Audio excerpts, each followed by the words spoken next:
Welcome to the Sales Lead Dog Podcast, hosted by CRM technology and sales process expert Christopher Smith, talking with sales leaders that have separated themselves from the rest of the pack. Listen to find out how the best of the best achieve success with their team and CRM technology. And remember, unless you are the lead dog, the view never changes. Welcome to Sales Lead Dog. Today we have joining us a thought leader, Angel RIBO. Angel, welcome to Sales Lead Dog. Thank you. Thank you very much for allowing me to be here with you and for your, and to your audience, obviously, that they will be patiently listening to us today. That's great. So Angel, tell us about yourself and what you do these days. Absolutely. So basically what I do is both corporate CEOs and established entrepreneurs, they hire me to bridge the gap globally for expansion and exposure. So that means basically that they help them accelerate the growth of their businesses through international expansion strategies. The reason why I do that is because I originally was born in Barcelona in Spain. I started an international career because I learned English and French and then Portuguese. And then, I decided to go international and fast forward, I had, helped more than, 1,500 companies and their C-level executives making certain, purchasing decisions. And also then, I was working literally in more than 30 countries doing that. So, eventually for almost 5 years ago, I decided to go from the corporate world to have my own business. And that's how I ended up doing what I do. Besides that, actually, something that played a key role for me to do that was that I decided also to start my own charity. It's called Wisdom for Kids. And we help underprivileged kids in Latin America become entrepreneurs using their local resources. I'm very strong on LinkedIn, so you will find me on LinkedIn over there. I'm an influencer there and very active, always sharing both personal and professional stories. And many of them are sales-related stories. So I'm so excited to be here, Chris. Thank you. Yeah, no, we're excited to have you. And I love what you're doing as an entrepreneur. Anything that facilitates entrepreneurs, especially I love it with kids. That's awesome. Thank you. Yeah. So tell us about your I'm going to start with your switch to being an entrepreneur. That's a big shift to make. What was that like for you? Yes, it was obviously when you look back, right? You know that you made so many mistakes, and you would, if you were given another chance, you would definitely do it completely different. You know that feeling? Yeah. Oh yeah. I'm sure you do, right? Yeah, totally.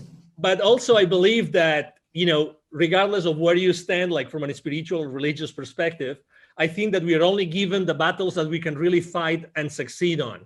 Yep. Okay, so that wasn't an exception. So there's always something that happens that keeps you afloat, always, no matter what, Yep. Yep. So I decided to leave corporate America after what? Almost like 17, 18 years, starting in Europe and then being here. Yeah. In the US. I'm right now north of Dallas in Texas. And it was, in the beginning, to be honest, the first thing I can tell you I remember is that I really wasn't sure of what I wanted to do. I wasn't sure. I had so many paths, right? Right. Before leaving the corporate world, I had attended several entrepreneurs, online marketeers kind of conferences. Yep. In order to explore several, avenues, how to become a consultant, how to become a coach, how to launch products online, how to be a good online marketeer. And on top of that, also, I would say that I never really reflected on everything that I had done before. Right. So I was full of doubts with a lot of different possibilities in front of me. And it took to me a while to say, okay, so this is what I'm going to do. And I'm going to do it this way. I'm going to go down that path only. Yep. So that's what I remember. But, definitely, probably the same as you, if I can learn anybody not to make the same mistakes, yep. There I go. Oh, yeah. So what was that like transitioning where you're selling for other people? Now you're selling for yourself. Yeah. So number one is making sure that the imposter syndrome was not affecting me, right? Yeah. I remember that it wasn't until I literally sat down. And when I was telling you before that I had done business in 33, 34 countries, until that very moment, and that was months and months and months after I had started my own entrepreneurial career, I sat down and I started to write down, okay, so how many companies have I helped in my life? And I tried to cut and paste different spreadsheets from different, places I had worked and done business with, and companies and industries. I put them all together. And then I said, okay, how many countries? Those different companies, where are they based? So I started to make a list of different countries. Okay, and then how did I help them? So I helped them do this, this, this, this, and this. When I took stock of that, experience, it was then when I realized, okay, so I might have something to offer. Yeah. I might have something to sell to the others. So actually, I made the decision. I made the decision of, I'm going to be extremely active on LinkedIn. Okay, so that was my first decision. So I haven't really used networking online before. Right. I was using it like reactively. Now I'm going to be proactive, and I'm going to make LinkedIn the place where I'm going to conduct all my sales. Before, I don't remember selling a single thing. Nothing since the 90s, well, I don't remember when LinkedIn was founded, but until 2016, when I decided to set up my own company. Yep. So that was the first thing. So I started to see, okay, so I'm going to do this. How do I create an audience? And then I started to learn how to do business on LinkedIn, how to reach out to people. I made so many mistakes. I mean, crazy things. Crazy things. It really, obviously there were people blocking me, and you name it, trying to reach out the wrong way, and, trying to be artificial, trying not to be me, to be honest, because I was in this, if I had to describe it, in some sort of quicksand, that you know what you do, but you really don't. And then you one step forward and two steps backwards all the time. And then obviously after starting like doing some marketing, and then having the conversations, right? And how am I going to prepare my own proposals, and what are my own proposals going to look like? And I have to say, probably one of the mistakes I made was also that I didn't reach out to the people that could have supported me, people that I could have partnered up with. Oh, what a big mistake, Right. Definitely. That was a big mistake. But, I'm alive. I still have a family. I still have a home. I still have a couple of cars. I still go on holiday and a vacation from time to time. So it's not that bad, Chris. Oh, yeah. Yeah.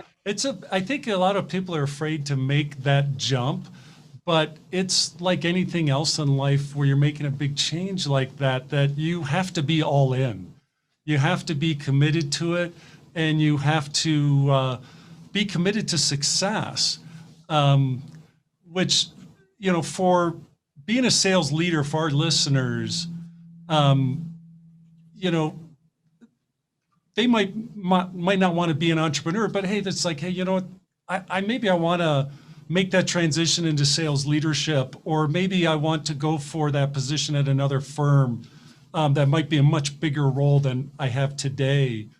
What should they take from the lessons you've learned to motivate them to make that leap? Well, number one, whatever the route is that they pick is good. Okay, it's okay. So because we tend to be so hard on ourselves, oh my God. Okay, so whatever the decision you take is going to be the right one for you. Okay, so that's number one. Number two, if you decide to make that leap, that change, then I would say, just as you said, there's a mantra I use with all my clients all the time, which is take imperfect action now. Take imperfect action now. That's my favorite one. Yep. So I would say, there's no perfect path to where you want to go. Right. But the reality is that the sooner you make certain mistakes, the sooner you're going to get there. Oh, yeah. Yeah. So there's in the startup world, there's this concept called the minimum viable product. Yes. Okay. So any startup, when they're going to launch something, they say, okay, so what's the minimum value in the form of a service or a product I'm going to put together so that the market is going to react positively and they will start acquiring my services or my product, right? So this is so much more simple than what you think.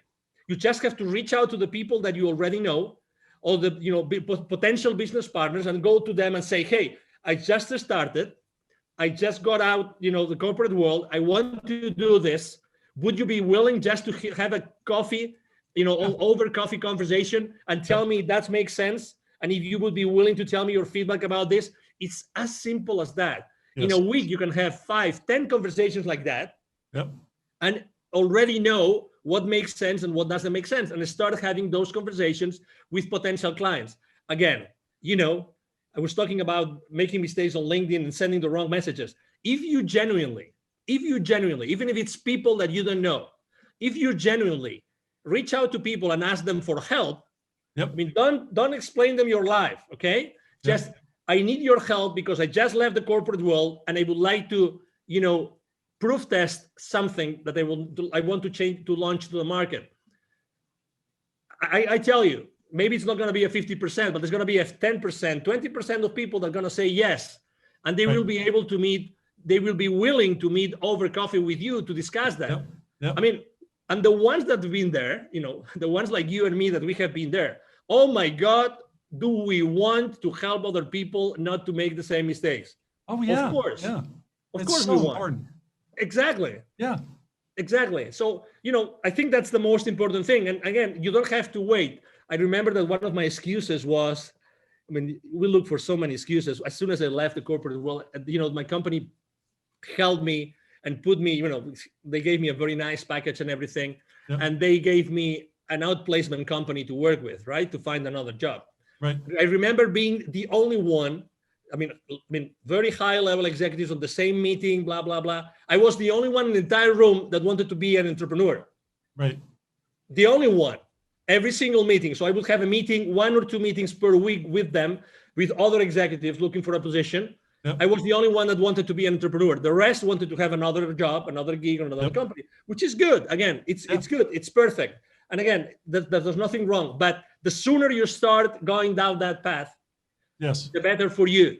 Yes. Because you need reinforcement, and you Yep. need reinforcement, and you need to learn lessons. Nobody will learn their lessons. You need to be yourself in front of the reality that you're going to be, acting on. Yep. And the new reality is you before other companies that want or might want what you are going to offer to them. Yeah. And I liked your advice to work your network, seek out help, ask for help from people in your network to say, hey, I'm thinking about making this transition, be it, maybe it's a new job, maybe it's not to be an entrepreneur, but there's still a lot of people that have done the same thing already that, that are say, hey, whatever you do, don't do this. I did that and it was a dismal failure. Try this instead. It's you can't buy that kind of help. Exactly. And also something else that I didn't mention, but something that would have helped me a lot is probably to ask for help, even to pay someone to coach me in that process. Yes.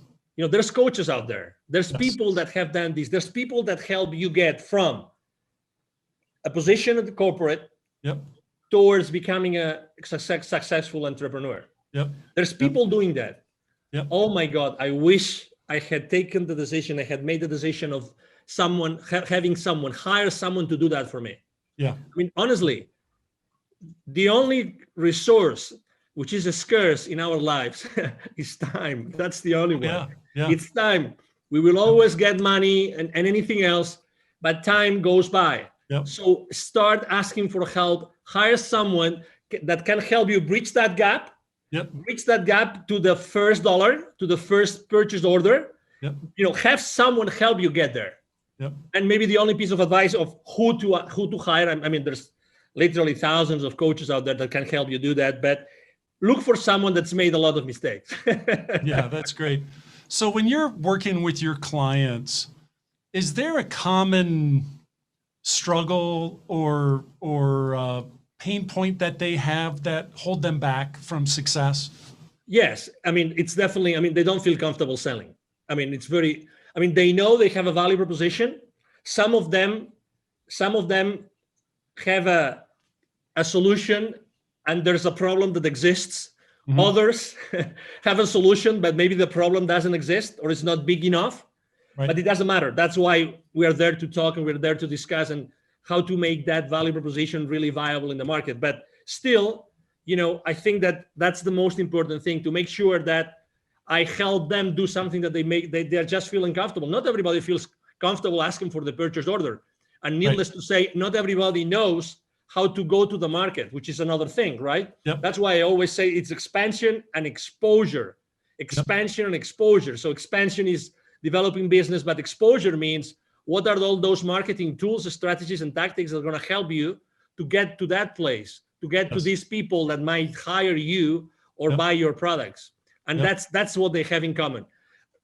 Let me add something to this, if I may, Chris, which is obviously every time we talk right now, when I'm having this conversation with you, I'm attracting a specific kind of person, right? I'm attracting a specific kind of entrepreneur, a specific kind of C-level executive. I don't attract everybody. And that's okay. I know what I'm saying, and I'm being me, and I know that I'm going to attract certain persona or a certain avatar, and that's okay. The world is full of people that need my services, and it's the same with you, and it's the same with you, Chris, and it's the same with everybody that wants to go from corporate to becoming an entrepreneur. We are unique in our lives, we are unique in our experiences, and we are unique in the way that we can deliver that value to our potential clients. That's why we'll never, that's a conversation you've had probably hundreds, if not thousands of times.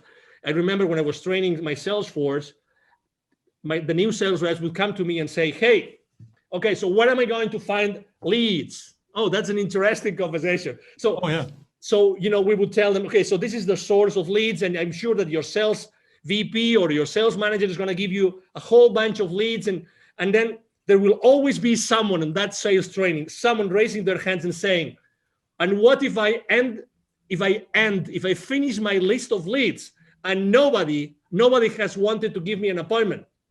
I said, okay, that's interesting. I'm gonna do that myself. I'm gonna expose myself with you in front of the rest of the class, right?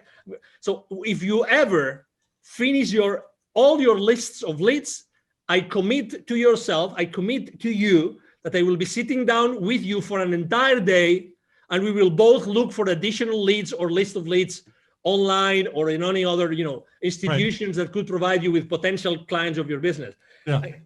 Obviously, the message I was trying to convey is it that there are not enough leads or potential clients to you, or is it that maybe the work that you're doing is not good enough? Maybe the questions that you're asking, maybe the phone calls, maybe the places where you're looking, right? The reality is, Chris, that nobody ever came back to me, since the 90s asking for lists of additional leads. Right. Nobody. So at the end of the day, obviously, we all have to learn somewhere, and we all have to start, with inside sales or whatever, or telemarketer, marketing, or whatever that is. What's your craziest sales story from your career? Well, there's plenty, but I have to say the one that I will never forget. So this is the deal, okay? So this is a multinational company. They're all over the world. What they do is they do electric motors. Okay.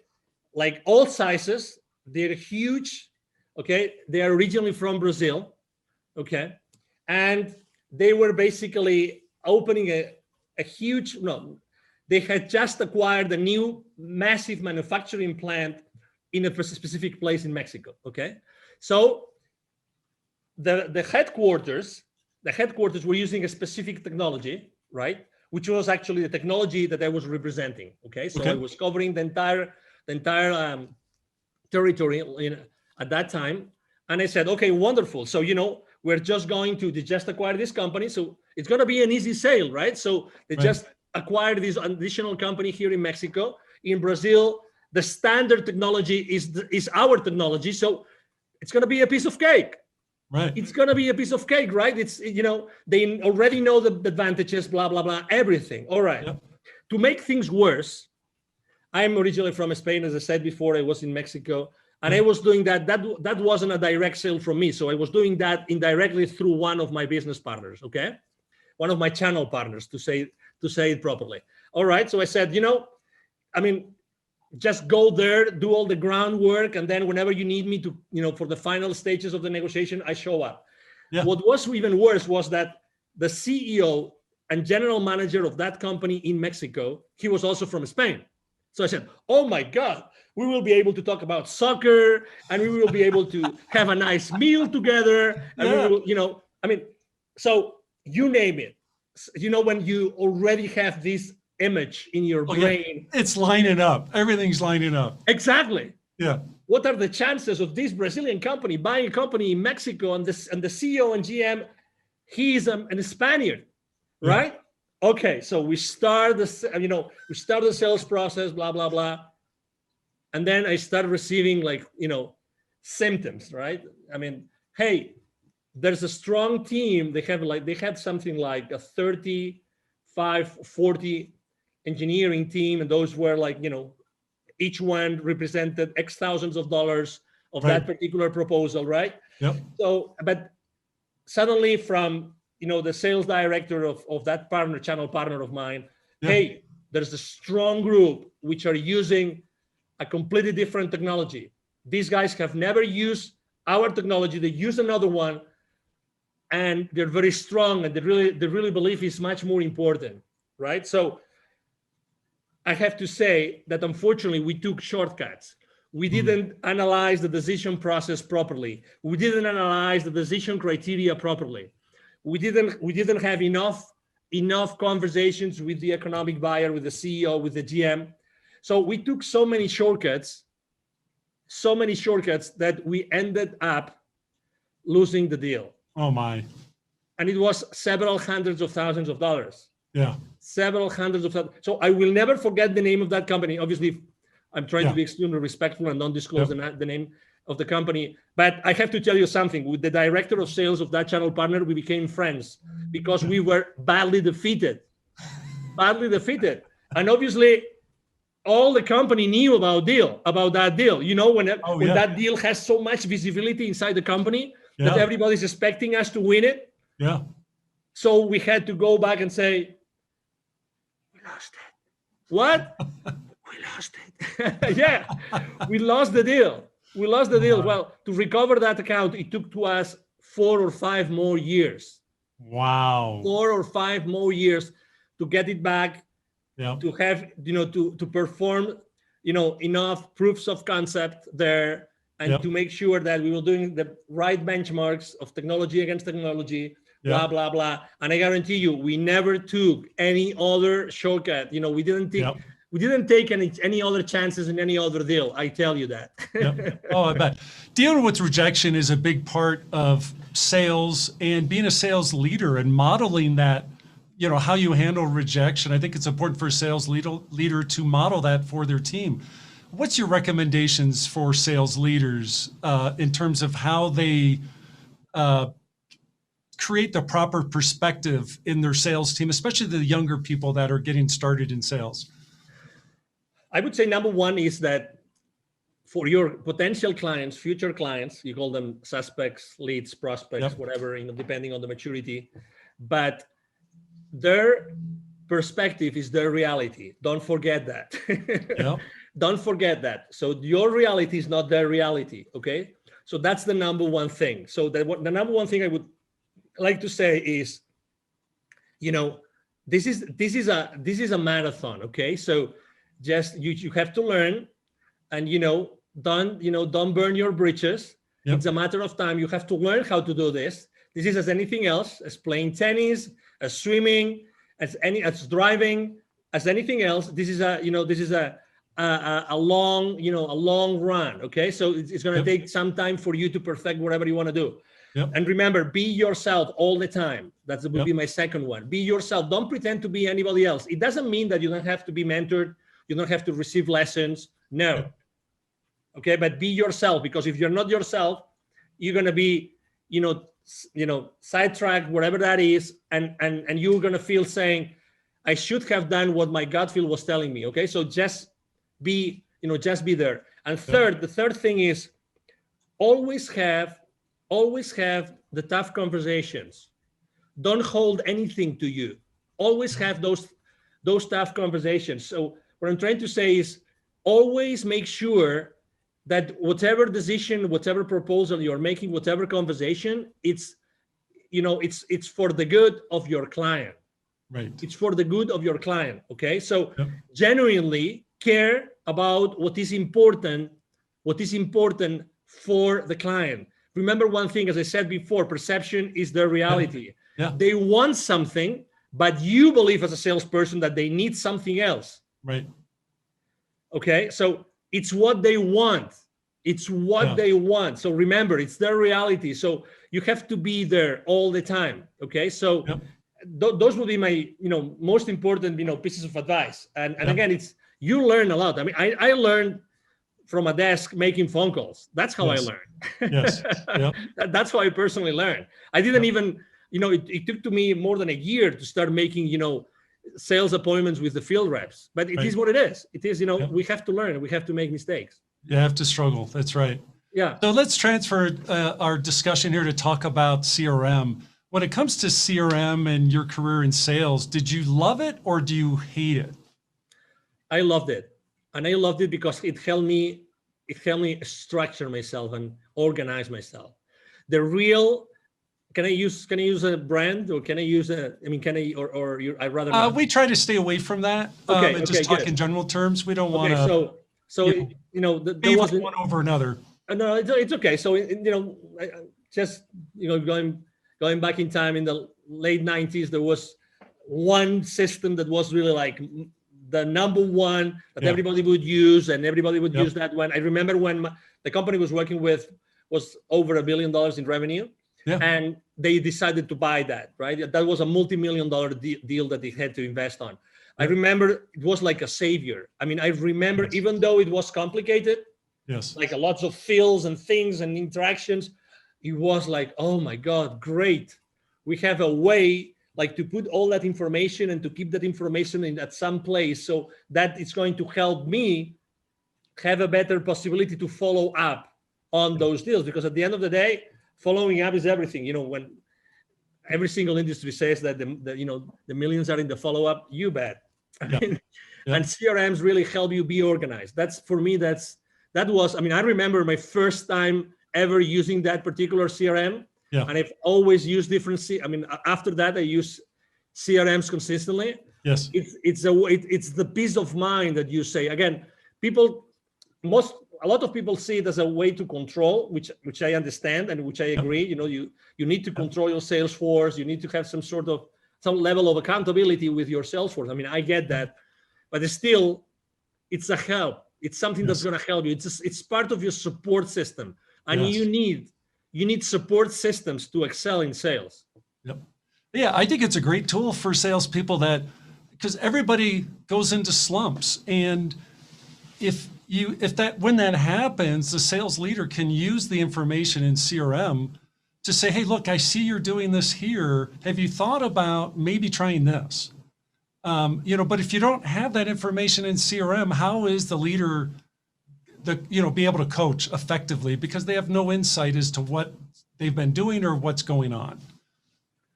Exactly. And, and to your point, some people don't like to be controlled. Some people feel like, I'm the top gun here. I don't need anybody to overlook what I'm doing. Right. With all due respect, we belong to an organization. That's right. The final goal of that organization is to pay back to the owners, to the investors, to pay back, to the shareholder, to give that additional value to the shareholders. They invested their money, they invested their time, they invested their wealth in making that company successful. You have a job because of them. So anything that you do, which is going against that contradicts that, I regret to say, it's not right. That's right. It's not right. The end goal of any organization is to increase shareholder value no matter what. And you as a salesperson, you have to be aware that every business decision that you make has an impact and a financial implication, has a financial implication in the company and in the profitability of the company. So you're part of that structure. I understand that you like to, sell big and close these big, massive deals and great revenue. But okay, so what are the implications of closing that deal? First, as I said before, for the client, is it going, because in the moment that you close a sale, remember, it's good for you because you get the revenue, but it's a problem in the financial statements, right? It's remember, you are a problem for your client until your client starts to recover the investment. Remember that. That's right. And it's the same for your company. So, okay, you get the revenue, but who has to fulfill that order? Your entire organization behind you has to fulfill the order. Did you take everything into consideration so that you will be able to profitably fulfill that order for your client? These are the kind of things that you have to take into consideration every time you close a sale. Yeah, I could not have said that better, Angel. That is so. Thank you. That's one of the discussions I love to have when we engage with a client is, okay, what happens when that deal's won? What is that being supported by your CRM? Is the information in your CRM to support the team that downstream that, as you said, they now have to take care of that customer. They have to own that relationship and make sure they achieve the ROI on their investment. So important. Absolutely. I mean, in all honesty, I mean, if we want to keep our teams accountable, I mean, we have to, and we want them, all of them, to be engaged, right? I mean, we have to educate them. I mean, very honestly, I mean, you know, because you sell every single day. So I think that having those financial implications conversation is like the elephant in the room. Yes. It's like the elephant in the room. Who feels really comfortable? I mean, have you ever felt this? Let me ask you a question, Chris. Have you ever been in that situation in which you're trying to close a deal, you're in a negotiation table, and suddenly the CFO of your client shows up? Oh my God, you are with the fingers like this, cross fingers, saying, I pray to God that the questions from the CFO are not going to be that difficult, so I can still answer them, and they will still be interested in doing business with me. Yes. Because if we get into, if he pulls up his financial statements and he starts going on like, okay, so this and this and this and this, and he starts making these difficult questions. Oh my God, you might even have an MBA, but even if you have an MBA, how long ago did you forget all the financial principles? Oh yeah. That will eventually allow you to understand what the CFO is going to say, but you still want to win the PO, right? Yep. So this is exactly where we are. So we have to be humble, and we have to receive the education in order to be able to, be engaged in our company, be aligned with everybody else, and then we can be kept accountable. Yep. No, I love it. So Angel, we're coming up on our time here on Sales Lead Dog. If people want to connect with you, what's the best way for them to reach out and connect? Thank you. The best way for them to connect with me is definitely to go and send me an email. It's very simple, like my name. It's Angel, Angel, at angelribo.com. It's ANGL again, RIB as in boy, O, RIB as in boy, B as in boy, O.com. So it's Angel at angelribo.com. I'm very active on LinkedIn, very, very active.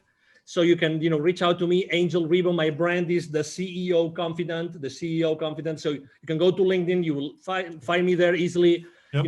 Either my team or myself are going to answer your questions, your emails, your messages on LinkedIn. We're very, very proactive in engaging with everybody. Yep. And it will be a pleasure, obviously, to serve you.